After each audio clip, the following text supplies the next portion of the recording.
Welcome to Second Take, the show that focuses on the issues behind the news. The anniversaries of 3 deadly mine waste disasters should have governments in all mining jurisdictions insisting on new audits of tailings dams and demanding sound assurances that such needless mine waste disasters never recur, says Martin Creamer, who joins me in studio. Hi Martin. Hi Tracy.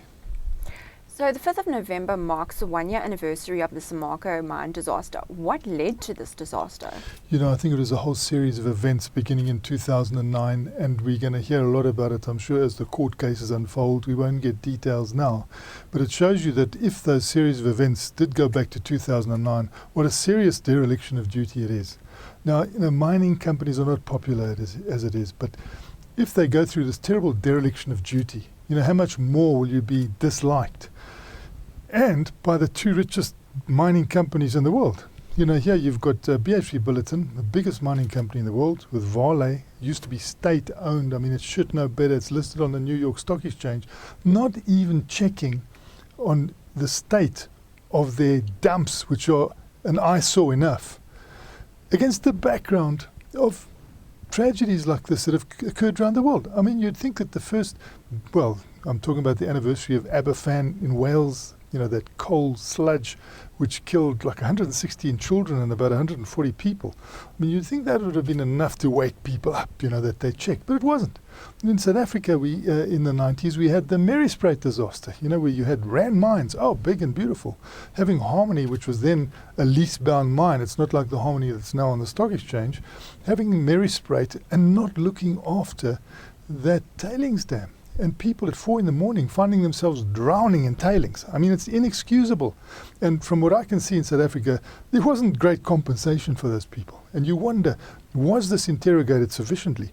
Now you come to Brazil, same sort of thing, 19 people dead, like 200,000 of them not getting water as a result of this, all sorts of houses smashed down. And these are the richest companies in the world. What do? Just look at the figures all the time, instead of going along and checking, man. Especially since it's been a problem since 2009. There's no excuse for these guys. In fact, I think they should have quit. The 2 of them should have quit. You don't kill 19 people through a dereliction of duty like this and then still sit around. Okay, they could say it's a whole series of things that doesn't just reflect on current management, but previous management as well. But I think people are going to grow more and more intolerant of this sort of situation. And at Samarco in Brazil, you can see there are going to be a lot of lawsuits here because it's quite a prosecutorial country and all sorts of little things pop up. And you can see that they can't really arrive at a proper figure. I think they put $5 billion in. I think they're going to have to put a lot more before this is over. And that's going to be probably the wake-up call to everybody else to do audits. Surely you get an auditor in to do your finances. Yes, you want to check the finances all the time. This is a financial situation. Why aren't you checking it? Because when it does go wrong, it hits you so hard. But not only that, it hits you morally, ethically, which is much worse than the financial debt. And what are the repercussions of this disaster? Well, the repercussions go reverberating around the world now, but you can see they've had to have 500 meetings with the community just to sound out the community. This should be a warning, to chief executives. 500 community meetings just to sound out how the community is feeling. Then 41 programs that you've got to put into action. Why not prevention? Why this after effect having to be done, which takes up so much management time because you didn't engage in preventative measures in the first place? This should be a demand that people have prevention.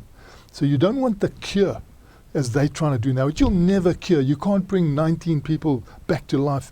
You can't have the arrangement that people had there with their homes restored properly, and also it ruined the environment. And people are going to make them remember this, and it's so silly of them not to have done a proper job.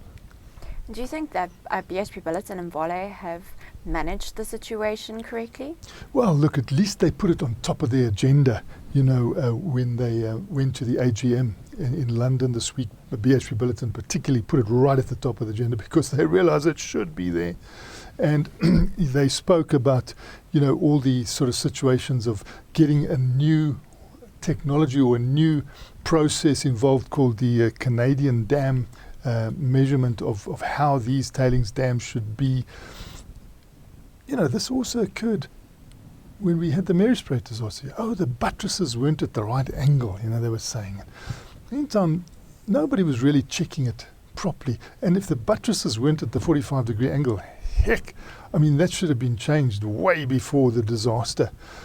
And so, it always comes with these fancy things afterwards, and the corrective measures are never enough. No matter what they do now, it's not going to be enough. And I think they're going to be told that over and over.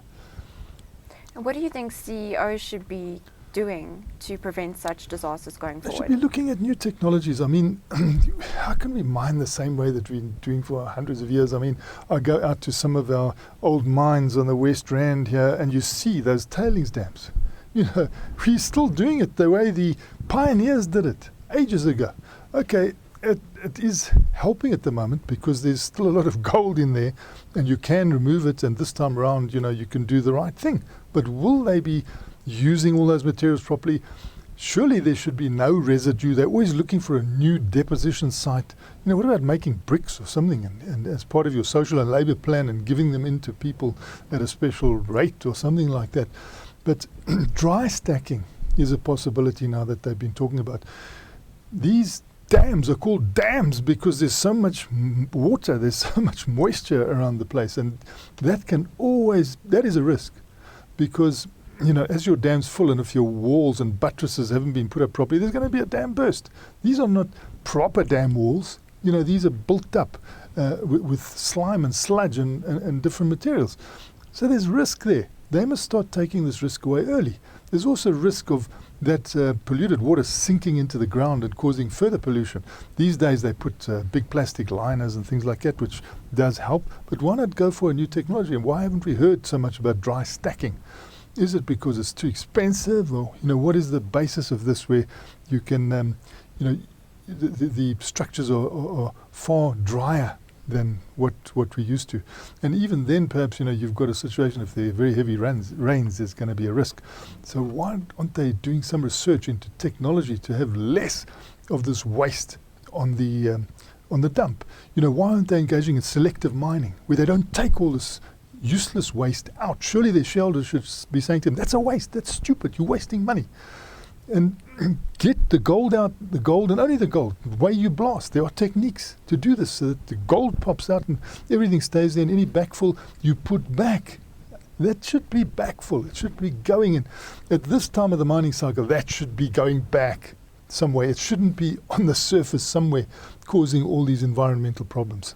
So, I think a rethink is needed. They must start looking at themselves in the mirror and saying, we're not doing the right thing here, and getting it done. In the meantime, sending auditors around, just like they spend a fortune on the financial auditors, spend a fortune on these auditors that can save lives. Thanks, Martin. It's a great pleasure, Tracy. That's it for today. Join us again next week for more news analysis on the mining industry.